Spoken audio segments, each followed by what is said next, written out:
in ka lei nun ral mai se pa ti chi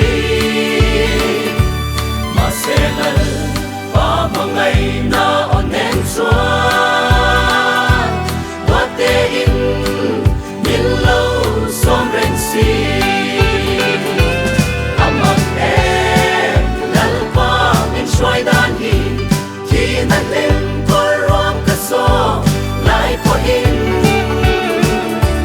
min kan wan min cha reng mi sing sha thiam ro lovin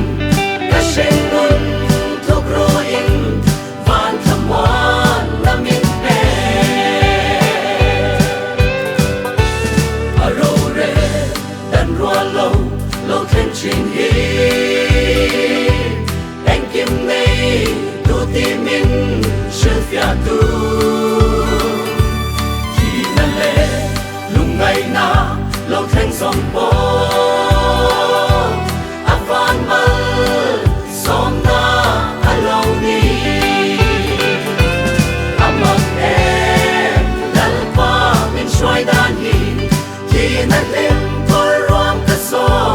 lai po in min kan wan min cha reng mi sing sha thiam ro lovin ka shen nun thuk ro in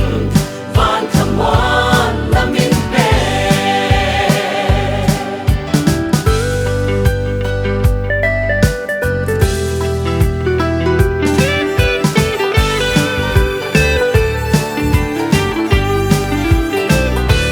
kalal pa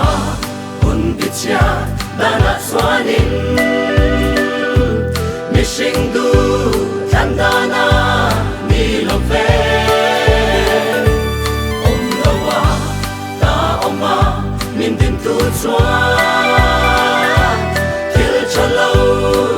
min roa san ngai lo amang em lal pa min shwai dan hi khi nan lem ko rom ka so lai po in min kan wan min cha reng mi sing sha thiam ro lovin ka shen nun thuk ro in van tham wan na min pe tu na sin om kho har zo ma ila kalal pan min la shwai ve anga chuti hun a chuan kan mangai te ne